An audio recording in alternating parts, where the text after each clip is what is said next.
Je vous prie de saluer M. Amir Muezzin, qui après 30 ans de cécité temporaire, finalement peut voir. Bienvenue, M. Muezzin. Dans l'introduction, nous avons mentionné que vous pouvez finalement voir, après 30 ans de cécité temporaire. Et si on commençait du début de votre histoire, quand est-ce que le premier problème est apparu? Vous n'étiez qu'un bébé, c'est vrai? Moi, je suis née en 1978 et on m'a opéré quand j'avais 6 mois.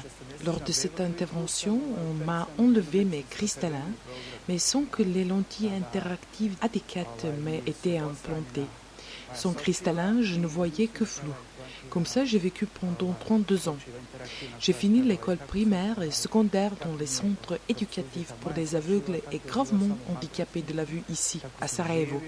Tout le monde me disait « Il n'y a pas de solution pour toi où tu peux porter des verres plus 10 dioptries, mais je me cognais tout le temps contre des choses.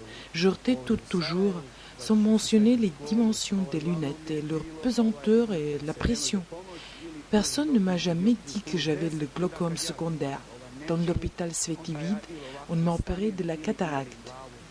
L'intervention a été faite par le professeur Dr Pavel Rosival et a duré 15 minutes. Le professeur Dr Pavel Rosival est le recteur de l'université Charles de Prague, mondialement reconnu et récompensé. Combien de fois avez-vous été opéré? J'ai eu 4 opérations.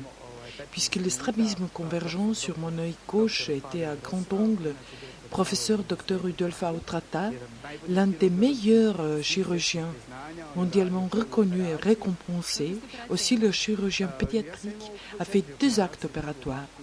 Par le premier, il m'a opéré de nystagmus, qui est en fait un mouvement d'oscillation involontaire et saccadé du globe oculaire, qui même en absence de tout autre trouble visuel empêche la personne atteinte de voir nettement et clairement. Pour traiter complètement mon problème de strabisme, professeur Dr Autrata a dû faire 2 actes opératoires. Aujourd'hui, mon état est beaucoup meilleur. Quelles sont vos capacités visuelles aujourd'hui? Je suis capable d'aller au travail seule. Avant, j'étais une personne guidée. La première fois que je suis venue à l'hôpital Svetivid, on m'a guidée. Tant qu'aujourd'hui, je peux aller et retourner moi-même seule en autobus, sans que les infirmières et les médecins m'aident et me guident. À être sincère, d'abord, je ne croyais pas que c'était possible. Toute ma vie, je portais des lunettes fumées, essayant de cacher mon strabisme, parce que je ne me sentais pas à l'aise qu'on me demandait tout le temps si je regardais par ici ou par là. Lors de l'examen, quand on m'a dit que mon strabisme était opérable et traitable, je ne pouvais pas le croire. Parce que toute ma vie, on me disait que j'avais un défaut congénital impossible à traiter. On me prévoyait surtout de ne me pas confier aux pronostics optimistes, parce qu'il ne pouvait être que faux, et que je risquais de perdre cet œil. Et alors je le croyais moi-même, pensant que c'était mieux d'avoir un œil même affecté de strabisme que de ne l'avoir pas du tout. Qu'est-ce que ça signifie pour vous, la vue? La vue, c'est une chose incomparable. On peut fonctionner sans un bras, sans une jambe, sans un œil. Même un homme sans les 2 jambes et un bras peut fonctionner. Mais sans vue, vous êtes obligé de demander l'aide aux autres. Les aveugles sont marginalisés. On doit avoir beaucoup d'argent pour payer, comme moi, d'être amené ici. Aujourd'hui, tout le monde cherche un intérêt pour soi. Il est très difficile de vivre comme une personne handicapée. Quelle est la différence principale entre la vie que vous avez menée pendant 30 ans et la vie que vous avez maintenant? Comment décririez-vous ces 2 périodes? Vous savez, le matin, quand vous vous mettez des chaussettes, vous savez qu'elles sont de la même couleur, n'est-ce pas? Je pense que c'est une grande différence.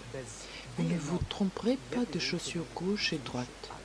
Vous êtes capable de nettoyer vos chaussures, de vous habiller, de monter dans le bus. C'est une grande différence, n'est-ce pas?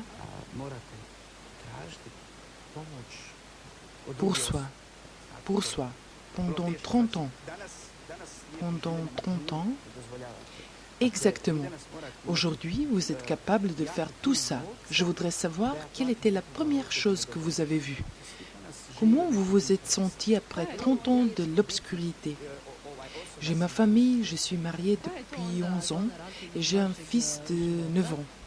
Il n'y a rien de si beau comme pouvoir voir ses yeux bleus qui me sourient, surtout pour quelqu'un qui vivait dans le flou. Je m'habite toujours. Il faut du temps pour qu'on s'habitue, il faut apprendre à voir. Quelquefois, des traits ou des images sont trop vives. Mais je remercie le bon Dieu, je suis très heureux. Personne ne m'a jamais dit à Svetivid que je conduirais une Formule 1 un jour. Je suis venue assez tard, à 32 ans, et on m'a dit que je vivrais plus facilement. Upravo tako. Vi to danas sve možete. Mene interesuje nakon sve 4 operacije. Šta ste prvo vidjeli? Kako ste se tada osjećali nakon 30 godina Znate šta, ja imam porodicu. Ja sam poročni čovjek. Živim u braku već 11 godina sa svojim suprugom. Imam sina koji je 3. razred osnovne škole, znate, vidjeti njegove plave okice koje se onako vedro smiju. To je, nema ništa draže, znate, čovjeku koji je čitav život imao kao najlon, bukvalno, ispred oka. Da sad, znate, još uvijek se ja navikavam, treba tu vremena da prođe, da se naviknete na nešto. Znate, mora povremeno nekad, jer te su slike, te su crte, ošte, morate vi to naučiti da vidite. Ali, hvala dragom Bogu, dobro je. Najbolje što je moglo biti. Meni nije niko rekao u Svetovidu da ću voziti avion, ne znam, Formulu 1 broj. Ali su rekli da se može dobiti komfortnost, jer sam ja došao, znate, kasno. Ja sam kasno došao u Sveti Vid. Sa 32 godine, znate, tada već počinje čovjek da ide u ne.